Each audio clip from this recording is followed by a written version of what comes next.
नमस्कार दोस्तों। आवाज का नाम है विवेक। कहानी जंक्शन पर आपका फिर से स्वागत है। आप सुन रहे थे रूहानी इश्क, जिसे लिखा है विनीत गुप्ता ने और आवाज दी है विवेक ने। जहां अब तक आपने सुना, आरोही का सामना उस साय के साथ होता है और वो बेहोश हो जाती है। और फिर दिव्यांश, आर्यन और शुभम मालचा महल के बारे में बात करते हैं। अब आगे। दिव्यांश, पर यार हम वहां जाने वाले पहले इंसान तो है नहीं। हमसे पहले भी कितने ही लोग गए होंगे। दिन में तो वहां भीड़ लगी रहती है और रात को भी पैरानॉर्मल एक्टिविटी खोजने वाले लोग वहां जाते ही रहते हैं। तो ये साया हमारे ही पीछे क्यों पड़ा है? आर्यन, बात तो तुम सही कह रहा है, पर अब वो साया सिर्फ हमारे पीछे क्यों पड़ा है ये तो वही बता सकता है। और उसे सिर्फ तुमने और आरोही ने देखा है। हम दोनों को तो दिखा ही नहीं अभी तक। तो हो न हो दिव्यांश, इसका कनेक्शन सिर्फ और सिर्फ तुम दोनों से है। अभी क्या कनेक्शन है ये तो पता करना होगा। तीनों बात कर ही रहे होते हैं कि कमरे का माहौल बदलने लगता है। अचानक से ठंड का एहसास बढ़ जाता है और कमरे में एक अजीब सी सुगंध फैलने लगती है। तीनों डर के कारण एक कोने में इकट्ठा हो जाते हैं। कमरे में काली धुंध छा जाती है और उसमें से वो साया उभर कर आता है, पर इस बार शांत, बादामी रंग का रात सी लहंगा पहने हुए, गले में हीरे मोती की माला, सोने का हार। रात से श्रृंगार मानो जैसे कोई अप्सरा स्वर्ग से धरती पर उतर कर आ गई हो। दिव्यांश तो उसे देखते ही मानो खो सा गया था। उसे देखते ही रह गया। उसे अचानक से होश आता है और वो आगे आकर उसे छूते हुए कहता है, तुम तो वही हो जिसे मैंने उस रात अपने सपने में देखा था, जिसे मार दिया गया था। साया, हाँ, मैं वही हूं। वो सपना नहीं, तुम्हारे उस जन्म की यादें थी जिसमें हम साथ थे। दिव्यांश, मतलब मैं कुछ समझा नहीं। इधर ये दोनों बात कर रहे थे और उधर आर्यन और शुभम आंखें फाड़ कर उस साय को देखे जा रहे थे। साया उन्हें अपनी पिछली कहानी सुनाने लगता है। मेरा नाम तीक्ष्णा है। मैं एक राजकुमारी थी और तुम एक सिपाही थे। हम दोनों एक दूसरे से प्रेम करते थे, पर हमारे पिताजी को यह मंजूर नहीं था। उन्होंने तुम्हें और हमें मारना चाहा, पर हम दोनों किसी भी तरह बचकर भाग गए और उस मनहूस जंगल में पहुंच गए जहां हमारी मुलाकात उस डायन से हुई, जिसने हमारा हमदर्द बनकर हमें छला। उसने हमें इसलिए सहारा दिया था ताकि आने वाली पूर्णिमा के दिन हम दोनों की बलि चढ़ा सके, जिससे उसकी शक्तियां बढ़ जाए। तुम्हें तो उसने मार दिया, परंतु हमारी आत्मा को उसने कैद कर लिया। जब भी उसे ज़रूरत होती हमसे अपने दिए काम करवाती। धीरे धीरे जब हमारे अंदर भी शक्तियाँ आने लगी और वो डायन कमज़ोर होने लगी तो हमने उसे ख़त्म कर दिया, पर उसने मरते मरते हमें उस महल में कैद कर दिया।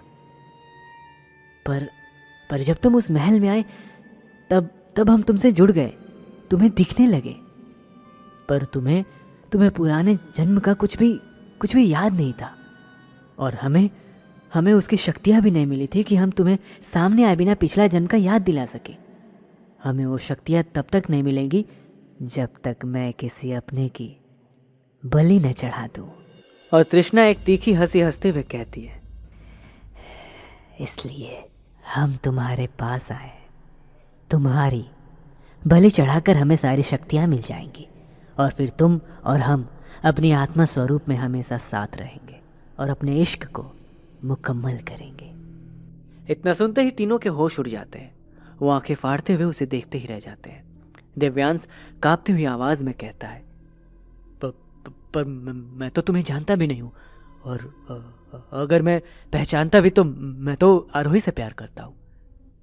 इतना सुनना था कि तीक्ष्णा की आंखें लाल हो जाती हैं और उसका चेहरा भयानक हो जाता है। उसके बाल हवा में लहराने लगते हैं, पूरे कमरे में हवाएं चलने लगती है। वो गुर्राते हुए कहती है, हम तुमसे अब भी प्यार करते हैं। तुम्हारे लिए अब तक इंतजार कर रहे थे और तुम कहते हो कि तुम हमसे अब प्यार नहीं करते, उस लड़की से प्यार करते हो। तुम सिर्फ हमारे हो, सिर्फ हमारे। इतना कहते ही तीक्ष्णा दिव्यांश को मारने के लिए एक खंजर नुमा हथियार उसकी तरफ फेंकती है, पर तभी अचानक से आरोही उसके सामने आ जाती है। वो खंजर आरोही के आर पार हो जाता है। वो वहीं गिरने वाली होती है कि दिव्यांश उसको संभाल लेता है। दिव्यांश की आंखों में आंसू आ जाते हैं। आरोही की आंखें बंद हो जाती है। वो मौत के आगोश में चली जाती है।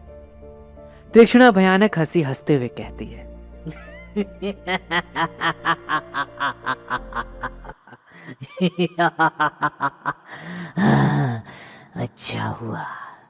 अच्छा हुआ ये खुद सामने आ गई और मारी गई। अब तुम्हें भी मरना होगा ताकि हमारा इश्क मुकम्मल हो सके और हमें सारी शक्तियां मिल जाएं।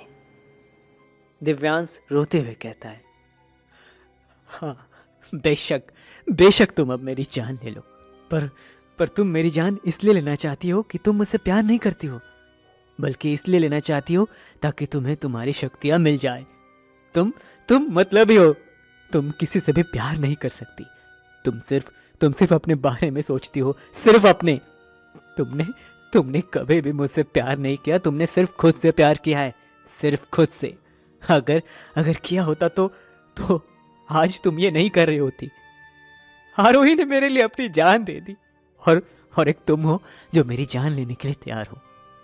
अब तुम मुझे मार भी दो तो मैं तुम्हें नहीं मिलूंगा, कभी नहीं। कहकर दिव्यांश अपने दोनों हाथ फैलाकर उसके सामने खड़ा हो जाता है। तीक्ष्णा एक पल के लिए ठहरती है, कुछ सोचती है और अचानक से उस पर वार करती है, लेकिन उसका वार अचानक से हवा में रुक जाता है। सभी हैरानी से देखने लगते हैं। तभी दिव्यांश के आसपास एक दूसरा साया उभर कर आता है, जिसने उस वार को रोका था। वो कोई और नहीं, आरोही थी। सब उसे देखकर हैरान हो जाते हैं। आरोही कहती है, ये मेरा प्यार है और इसकी जान लेनी है तो पहले मुझसे निपट लो। इतना कहकर दोनों साए आपस में लड़ने लग जाते हैं। अपने अदृश्य रूप में दोनों साए आपस में लड़ते हैं तो कमरे में रखी सारी चीजें हिलती हैं। आरोही का साया किसी तरह तीक्ष्णा को वापस उसी कैद में बंद कर देती है जहां से वो आई थी, और फिर दिव्यांश के पास आती है और कहती है, तुमने कभी भी मुझसे प्यार का इजहार नहीं किया, पर मुझे पता था कि तुम मुझसे प्यार करते हो, और आज तुमने जताया भी तो ऐसे माहौल में जब मैं तुमसे दूर हो गई। पर शायद तुम्हारा प्यार ही है जो मैं मरकर भी इस रूप में तुम्हें देख सकती हूं। पर अब मुझे जाना होगा। तुम मेरे माता पिता का ख्याल रखना, और हाँ, अब किसी और को इंतजार मत करवाना, वरना फिर कोई तुम्हें इसी तरह मारने को आ जाएगा। इतना कहकर आरोही का साया धुंध में गायब हो जाता है और दिव्यांश अपनी आंखों में आंसू लिए उसे देखते रह जाता है।